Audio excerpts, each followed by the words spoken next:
come up across the course of the programme. So I've tried to sort of more give my take on it as someone who works on biodiversity and ecosystem services and is a landscape ecologist, and trying to think of some of the challenges, opportunities and solutions. So I'm just going to start by talking about what I kind of view as spatial scale, and I've made a rod for my own back by including a word that I don't know how to pronounce on a slide. So I think it kind of comes down to two things. So there's measurement scale, and then there's phenomenological scales. Second time lucky. So I'll start with the measurement scales, and here I'm really mostly thinking about spatial extent and spatial resolution. There are other aspects, but those are the two that I'm going to consider. So spatial extent is kind of related to, I guess, the scale of the decision-making process, the scale of how we think our environmental processes play out. So we could look at, say, the scale of Great Britain, or we could then go down to country level, look at scale of England, or go right down to Cambridgeshire, for example. And this is going to have some impact on the conclusions that we actually draw from our analysis. So in this example here from Barbara Anderson and others, they looked at the relationship between biodiversity and carbon storage at the grid cell level, and then at the whole UK. So within the grid cells you get quite a variation in these relationships, and we kind of see a pattern emerging in that it's a positive relationship in the south but a negative relationship in the north. And that's one of the effects of extending the spatial extent. So why do we see that? So my view on it is that it's about the context dependency. So carbon storage is highest where we've got the peats in the uplands, but once you get outside of the context where you have these, it's much more tied up in vegetation, and that's where biodiversity is going to play more of a role. So just to kind of like summarize what these effects of spatial extent are, so by increasing the study extent, we increase the range of both the processes that we're interested in, so our ecosystem services, our species richness, and the drivers that are behind them. And that then increases this context dependency, and these can be related to environmental factors, or they can be related to sort of governance structures, societal factors, anything that really sets this broader gradient in which we make our decisions. And this then leads to cross-scale interactions, which are pretty difficult to get at. So within our project at the moment, some work led by Rebecca Spake, who was here earlier in the month, we've been looking at a framework for how we actually include these context dependencies and cross-scale interactions into understanding the effects of management on natural capital. So here we've got the effect of woodland cover on rhododendron establishment, and rhododendrons are invasive species, so you kind of don't want it establishing. And so we've got this, I'm trying to find the pointer. Here's the relationship between the effect of woodland cover and this gradient of favourability for the rhododendron. And that allows us to make spatially targeted decisions about whether woodland cover has a positive effect on establishment, or no effect on establishment, or a positive effect, and it can let us target our management options. So the second aspect of measurement scale that I wanted to talk about was about spatial resolution. So Guy's already told us about the modifiable aerial unit problem today, and I'm just going to give a bit of my take on it. So in this example here from our recent paper with Felix, we've looked at outdoor recreation visits and how the densities of these increase, how the densities of these change with changing spatial scale. And then we've also looked at the drivers of this recreation, So I've categorised the drivers into supply, which is the kind of environmental side of things, and demand, which is the sort of more social type drivers. So we find that with increasing spatial resolution, the environment is equally important. So environmental factors have the same level of importance, although these relationships do change a bit. Whereas the demand for it the importance of the demand for it increases with spatial resolution. So this kind of tells us a bit about how we can manage both environment and demand for ecosystem services together, and at what scale. Okay, so another aspect about changing the spatial resolution is to do with information loss. So in the first panel we've got 3 land covers. The purple one's a bit rarer than the other, and that's at a 1 kilometre resolution. Increasing it to this 2 kilometre resolution, you can see we start to lose some information about spatial structure, but not too much. But then if we increase it to 5 kilometre, we kind of lose entirely this kind of left-hand side of the purple land covers. And that can cause us problems if we are looking at, say, the relationship between habitat cover and biodiversity, for example. We would assume that our species that likes the purple habitat is just not present there, but that might not necessarily be the case if there is enough there for them to survive. So one of the things that I've been working on to try and kind of deal with this, not deal with, but kind of help us merge mismatched spatial scales and get around the modifiable areal unit problem is by using a moving window approach. So one of the reasons we get this this problem is that by smoothing we kind of decrease variability and lose information about spatial scale. But if we can use a moving window approach that's at the right scale for the process that we're interested in, we can actually get a bit more information out of it. And that's just a link to an R package that lets you do it. And we've done this with relative abundance of jays in Great Britain, and we can draw conclusions about the scale of management. So we can conclude that we need to manage forests at around sort of 100-metre kind of spatial region, whereas if we'd have just used the data at 10-kilometre resolution, we might have concluded that 10-kilometre balance of forest types was fine, but that wouldn't quite be correct. Okay, and over the course of the last few weeks, this kind of merging of mismatched data sets has come up a little bit, and we've talked about some other approaches. So Lex might give us some more information about multi-scale geographically weighted regression. In my mind, I think that gets at what these scales actually are, which we can then use within maybe my approach to kind of actually incorporate at the right scale. And then we've also had Bayesian melding mentioned, which is quite common within well, lots of areas, but air quality was mentioned, and I think there might be a proposal going in about something like that.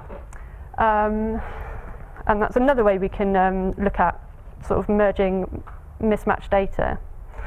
Okay, and then the last thing on the modifiable areal unit problem and how it relates to ecosystem service trade-offs and synergies, which I think are important for landscape decisions, is this idea that if we look at trade-offs and synergies at 1 resolution, we get 2 bundles of ecosystem services, one of which is agriculture dominates, the other one forestry dominates, and never do they meet. But if we then measure this at this 2x2 resolution, we end up with this mixed, nice mixed sort of both services are equally doing well, but it's the same landscape, it's just we've looked at it at a different level. So here we've got complete trade-off, here we've got complete synergy, and we're drawing a completely different conclusion. So the last thing I want to talk to you about spatial resolution and the measurement scale issues is to do with disaggregation. So Peter Alexander gave a nice talk earlier in the month about some work he'd been doing with the FAO data, which is all at country level, and human appropriation of land for food. And this is great for making kind of country level decisions about land use, but we kind of need to be able to disaggregate in order to use for some landscape decisions. And Carol Dallin is going to, I believe, is putting in a bid for some funding for work on actually downscaling these FAO data to high spatial resolutions so that they can be more useful for landscape decisions. And then something that I've been thinking about a bit at the moment that's related to this is kind of using information about the spatial structure of our predictor variables and understanding where we actually need to disaggregate. So what I've got here, these values here are how predictable the variability in these land covers at fine resolutions is by the mean. So in this third one, let's start with the third one, actually the variability and the mean are kind of predictable of each other, so disaggregating isn't really going to get you very far. So we can go into these sort of green areas here. Whereas if we look at this fourth one, the climate and the elevation range are much more variable than we'd expect based on the mean. So this is your kind of, it's kind of where you'd expect it in your mountainous regions. And then the other one I wanted to mention was the first one, where built and amenity land are more variable than expected, and that's mostly in the south of the UK, and I think that makes sense to me. And that's going to be important for some things, and please, someone who knows something about floods, correct me if I'm wrong, but I think it's going to be important for thinking about flood protection. So if you've got very clustered cities, that's going to cause some problems. And then the other thing that we can get from this is more about which variables we even need to disaggregate. So a lot of them sort of have this, at least some areas where they're much more variable than we expect. But then if you look at, say, sort of the percent of wetlands, we can probably just, you know, leave that at the national level. It's fairly representative. Okay, so moving on to the phenomenological scales, I wanted to talk about scales of the actual processes that we're looking at. But then I had a conversation yesterday where it was suggested that processes don't even have scales, so I'm just going to call it that, emergent process scales, and be done with it. So here we're looking at some foraging movement and some dispersal movement, and these are sort of two parts of the life cycle of an animal. Dispersal, which would be moving from one patch to another, maybe sort of like like a bird after it's fledged, and then foraging would be the more day-to-day movement.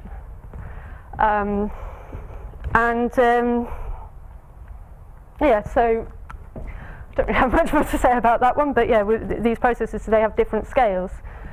And so one of the things with looking at processes is we want to start thinking about downscaling and upscaling processes, and this is something that is frequently done with climate models, but I'm going to talk about particularly downscaling of biodiversity. So there's several approaches you could take. So this one uses information about the number of grid cells that are occupied against the grid cell area to get an idea of, at finer resolution, what proportion of the area would be occupied. And then to do this in a sort of more spatially explicit way, some work with some hierarchical modelling approach, which uses the coarse grain presence and absence and the fine grain environment to then come up with some fine grain presence and absence. And then some work of my own where I needed spatially explicit downscaling, which I'm pretty sure you can't do with the first one, but the area that I was looking at was a city, so it didn't have a big enough environmental gradient to look at this, and this was using kind of more patch geometry kind of effects, and a combination of the first one and patch geometry. And then another problem that we have is a problem with upscaling biodiversity, and this is the fact that not only do we have the modifiable areal unit problem, and actually on this slide originally I had that same picture as you had with the illness rates, front page of Wikipedia, right? Anyway, so we have the modifiable area unit problem, but we also have the fact that biodiversity is not additive. So I've gone to Landscape 1, I've collected information, and I've found that I've got a hummingbird, a beetle, and a mouse. And that's in both of my sample areas. So then I can start calculating my alpha diversity, which would be I've got 3 species in each. Beta diversity, which is there a difference between these two? In this case, no. And then this might give me some information about the gamma diversity. So this is the whole landscape diversity where we haven't measured. But then if we go to landscape 2, where I've only got 2 species in each of my sampled plots, but so sorry, there we go. So in this case, the alpha is lower. So if we are just looking at plot level species richness, we might make the conclusion that landscape 1 is better than landscape 2, but actually beta's higher, and we've also got much more exciting species, but I don't think that's important for this point. And also this leads to the fact that gamma's higher, and we can potentially use information about beta to tell us about, well, the combination of alpha and beta to tell us about gamma. And Bill spoke about this in the opening workshop, so I've just got some stuff from Bill's recent paper on using upscaling methods. So they looked at these, whether we could upscale biodiversity within 1 kilometre plots to coarser resolutions using some independent validation data, and they ran quite an ambitious test of lots of different upscaling approaches, which can be categorised in multiple different ways, be it from how it's sampled, the occupancy and abundance, whether they use the species turnover or the beta diversity type measures, and then the more statistical and deterministic models. And they found essentially that they're all good at some things, all bad at other things, and you've got some in the middle. This is the true, but there's still more work needed, and I believe that's another one of these proposals that's going in. So, right. The last scale of kind of process that I want to talk about is the scale at which environmental factors affect our process of interest. And here I'm using environmental in the kind of more broad term. I'm including kind of socioeconomic factors in there as well. It's sort of the where you are rather than the actual environment. But so just to go back to the figure that we had before, we've got these scales of these processes, but that then leads to these scales of the environmental factors. So dispersal movement is going to tell us something about the scale at which matrix quality affects species abundance, whereas foraging movement distance tells us more about the effect of the actual habitat amount. So thinking about the fact that these environmental effects might have very different scales. So in this case, non-habitat has an effect at a very different scale to habitat. I'm going to make this statement that I think that landscape decisions are essentially about trade-offs, which could be a discussion point. But I think that scale plays a very large part in this. So the fact that a lot of our drivers change across different scales will affect that. And that's going to lead me to this point about unintended consequences, which we've heard about quite a lot. And one of the things that I've really found quite sort of interesting from a decision-making point of view from this is how the point made by Peter earlier about how we're not expected to make a decision as modelers. We're kind of presenting a portfolio of options. So in ecosystem services research, in order to get to that, we need to think about the fact that trade-offs and synergies between ecosystem services are actually most likely in this first box here. So the fact that you've got a common driver that affects services in different ways. So we need to understand the general shape, magnitude, and I think potentially most importantly the scale of the drivers in this relationship. So here's a kind of hypothesized, oh that's a bit grainy, hypothesized relationship between what I'm calling a manageable driver, so things that we can actually do something about, and 3 ecosystem services. So if we were managing for the red and the pink service, right here, but then when we get higher in the values of the drivers, it gets a bit difficult and we end up with some trade-offs. And then this third one, that's just going to be very difficult to manage them all together. But then we've got to add the extra complication that one's affected at 25 metre resolution, this one 10 kilometre, this one 100 metres. So not only do we have to think about the fact that these relationships are very varied in the way they present, they're also varied in terms of the scale. And it's a case of how do we go from that to kind of a set of the not terrible options that lie in this sort of where it's all right for lots of services. But I think there is a positive and an opportunity here. So we've talked a lot about model complexity, and Jenny mentioned this in her talk as well, and about setting appropriate levels of complexity. And one thing that Felix and I have been talking about over the last couple of years or so is whether we can use this kind of information about the scale that processes emerge at to kind of reduce the complexity in our modelling, so we don't have to necessarily think about the lower down processes. We can think about these relationships at the right scale, and if we get the right scale, perhaps we can really start thinking about the trade-offs. So I'm going to finish there. Some concluding thoughts. It's really hard to analyse data at different scales, but maybe we can learn something. And then I've got a couple of points which I tried to get into the talk, but I didn't necessarily think fit with anything that I was really saying. But one of them is we talk quite a lot about scales of decision making, and also I've not heard this so much, but like the kind of information needs. And I'm thinking decision making is to do with extent, and information needs is to do with resolution. So, well, what resolution do you need these data? And Simon Wilcox got a paper where they've done some sort of social science research to have a look at this, and I think that might be an important point for discussion. And then the other thing is, this came up in the talk about scale with Chris last week, where he mentioned about emergent constraints and how we can use information about variability and potentially scale to kind of reduce model uncertainty, and that in landscapes, actually, because of the fine scale processes acting, there might be more scope for using these kind of emergent constraints, but I know no more than what I've just said about that, so I'm going to leave it at that. And thank you very much for listening.